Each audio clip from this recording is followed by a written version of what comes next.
academics who have done, their degrees and their expertise lies in direct selling. I would like to invite Dr. Kamalkant Vashisht. Dr. Vashisht is an associate professor in the Faculty of Management Science and Liberal Arts at Sholini University. Now, he has driven several praiseworthy initiatives at Sholini University, and he was also, chosen among top 50 teacher innovators in India by Minister of Human Resources Development in 2016 for an 2017 for an online course which he started titled Contemporary Entrepreneurial Business Models.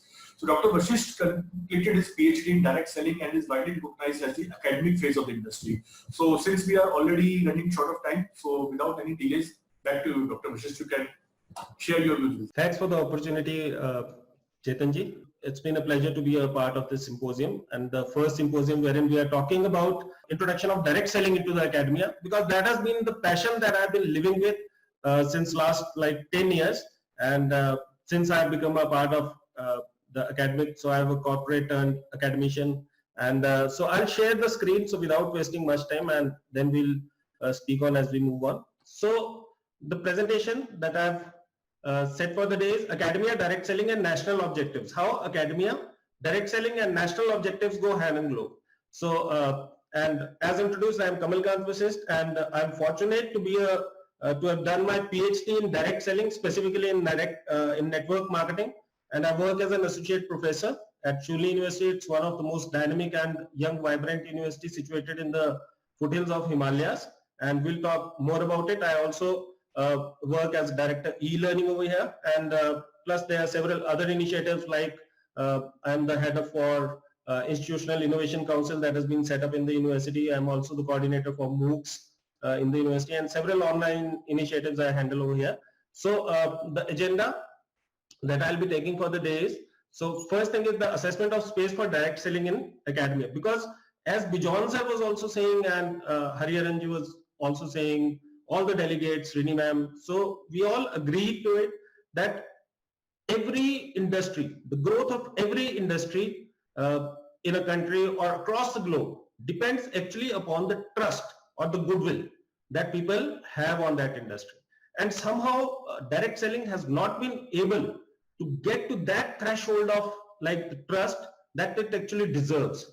So, and the pure reason for that, the simple reason for that is that there is lack of understanding about the industry, and that's the only reason I see. And because of the lack of understanding of the industry, there are various reasons. There are other things. There is failure rate of the distributors. There is distrust in there are Ponzi schemes which crop up in the disguise of network marketing. So the agenda is pretty simple. We'll review the direct selling industry journey in India. I'll throw some insights into what is my perspective on Indian academic profile. We'll review the academia DS industry, direct selling industry tie-ups across the globe and what have they resulted in. And finally, we'll try to align academia and direct selling tie-ups with the national objectives. So without wasting much time, we'll move ahead. Direct selling industries in India, 1995-96 was the launch. Direct selling makes a formal entry into India, and before that also there was some companies which were operating without a formal approval. But 95-96 it started. 2011 Kerala was the first state to introduce direct selling guidelines. So they were issued by the state government, and that was also on the back of some troubles that direct selling saw in that period. And then 2015, and we are very fortunate to have Mr. Hem Pandey amongst us. So he was the one who actually chaired this fourth interministerial meeting as a secretary in the Ministry of Consumer Affairs, and it was actually a milestone. So a white paper was released.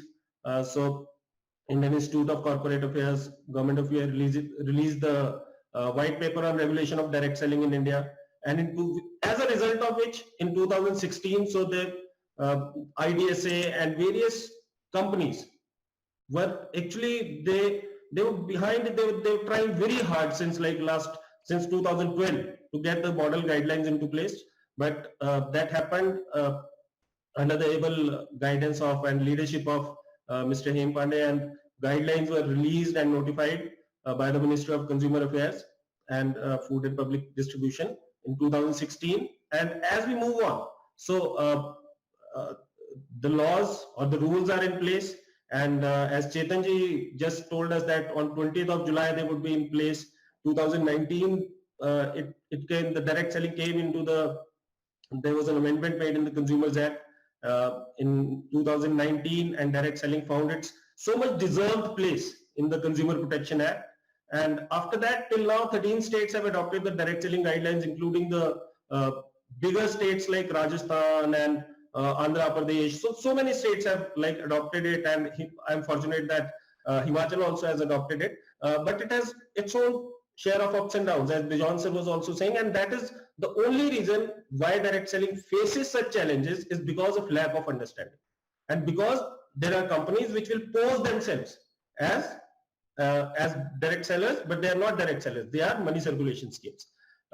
We will talk a little bit about the education system, and I brought in a pyramid chart, which is like most commonly talked about chart when we talk about learnings. So it's called as Bloom's taxonomy, and Bloom's taxonomy starts from remembering. It says what are the various layers of learning. So what are the various levels of learning, and it starts right from remembering, understanding. So remembering is the lowest level of learning, if we say, and this Bloom's taxonomy has been followed worldwide.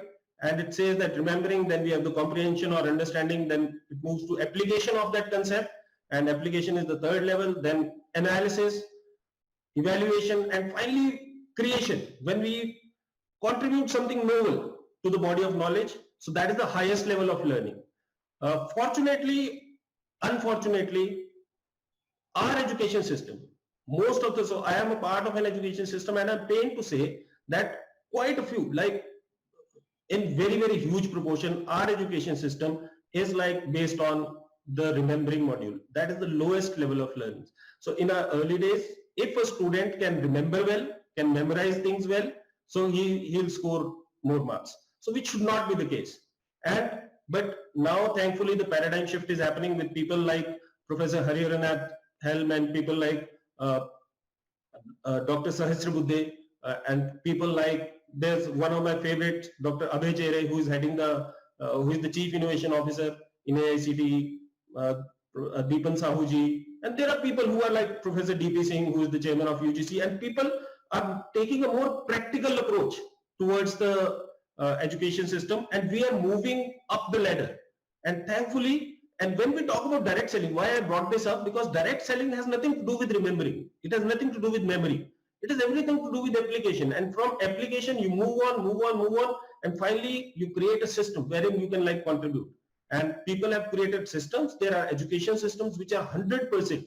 So the education systems have been like prepared by the people who belong to various organizations. They've scaled up in there, so they have risen to the heights in their particular organization, and then they create a system to be duplicated amongst their groups.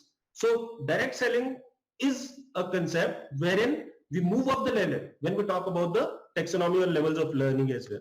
So moving on to the direct selling industry and academia tie-ups around the world, and as mentioned also in US. So by the way, China is not doing that well now in terms of like, so last year it had caught up to like USA, but this year there's a phenomenal like degrowth. It has degrown by 30%. There are various reasons for that. But when we talk about USA, it has always been consistent. और हमेशा से USA का ऐसा रहा है कि it has always led the pack. It has always been consistent, and that is, and when we closely see it, so direct selling is deep rooted into their academic system. So there is a subject in probably all the MBAs, right? So I was searching through and I found a organization called DSEF, Direct Selling Education Association, I suppose, and Federation, sorry. And it consists of like more than 400 professors across the business schools of USA who are interested in research on direct selling, who are teaching direct selling in their organizations. And just to name a few, University of Utah has a specific like specialization in marketing courses. It has like DSEF when I'm talking about it. So University of Utah and DSEF, the president is from University of Utah, and who has set up this organization, who has set up this like organization of the academicians who who contribute towards direct selling. And I envision something like that for Indian universities as well.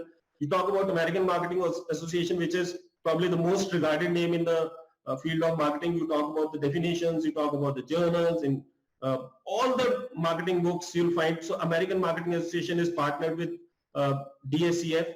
We talk about Direct Selling Educational Foundation, and then we talk about Association of Women Business Centers. There are a number of partners who have tied up with the Direct Selling Association of US, but I'm just mentioning a few because of the context. So Women's Business Center, we have always been up for like women empowerment, and there is a Association of Women's Business Center. It has deep tie-ups with Direct Selling Association of US, is a partner to DSCF as well.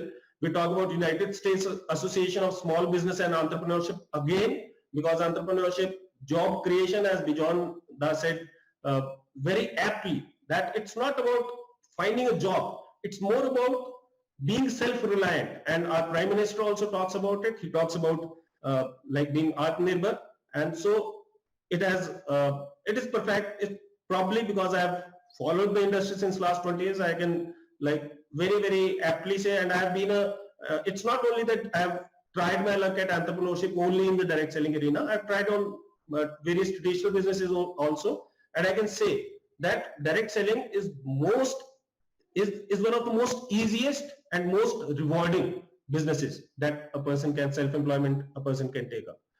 Again, we talk about moving on from America, and UC University Paris and UPEC has a very deep tie-up with the Direct Selling Federation in France, and it has resulted in huge, like, so you can see that they run a bachelor's degree called Marketing and Management in Direct Selling, which is a very popular degree over there. Again, moving on to one of the, and France is in the top 10 countries and with a very small population. We move on to South Africa, which is one of the, so Africa is one of the growing continents wherein the potential for business is immense, like there in India. University of Johannesburg has tied up with Direct Selling Association for South Africa, and they have a collaborative program that runs in the university, and more than 14,000 students have like benefited from the program. So we can see that it's not that academia and direct selling have not been like, they've not aligned anywhere. So all across the world, wherever we see that there are so many countries wherein the turnover is humongous, wherein direct selling is doing great. So these are the industries wherein academia influence is always there. So I'll skip this part of the Shuli University. I'll just talk about it just 1 minute, that we are offering a subject in network marketing. It's been on offer since last 3.5 years. It's the subject that I teach, and it's offered as an open elective to the students. So it is like we follow something called choice-based credit system, wherein every student is free to take 2 courses of his choice in a particular semester. And so it's always been a houseful show, and quite a few students have like gone on to take on. So that I clearly remember 5 to 6 students who did not go for a job, and they are earning pretty well in their direct selling careers. So just a quick alignment of direct selling with the national objective: women empowerment. Worldwide, 74% women are there in the direct selling. In India, it's like 50-50, but still it gives a immense platform for the women who want to work from home, right? And there are so many women who have earned huge in the direct selling arena, and we've probably not named few people, but they are industry icons. Employment generation, so close to 12 crore people in worldwide, they work in various organizations, and close to 60 lakh people, 57 if I'll be precise.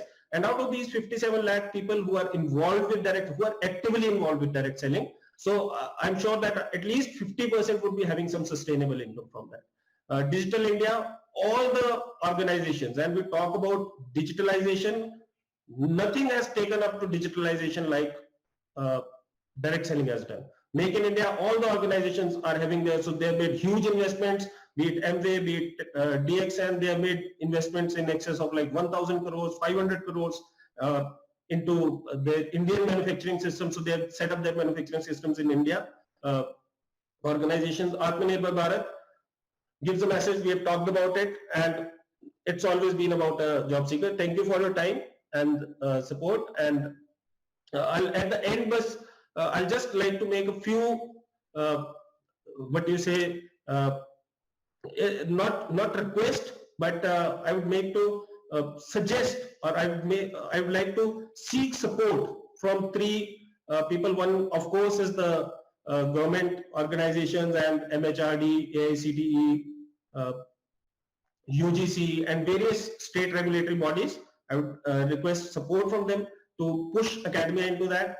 Second is IDSA counterparts, and I'm like hugely delighted to see people who carry the same mindset as we are, and specifically in this panel, I'm delighted to be a part of that. And finally, I would like to seek support from my friends across academia, because I know there are so many direct sellers who are a part of direct selling organization, as well as they are a part of the teaching fraternity, academic fraternity. So we can come together and we can create an environment of trust, a mutual trust or goodwill for the direct selling industry. And if we can make small inroads into the academics, we'll definitely come up with, so we can start very small, we can start with a subject, we can later on move on to the specializations in MBA, we can get into a MOOC for network marketing, and we can make small inroads into the field of direct selling.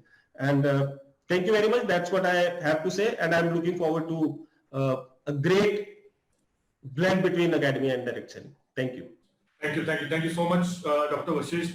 It's always, a good learning experience to hear from your experience.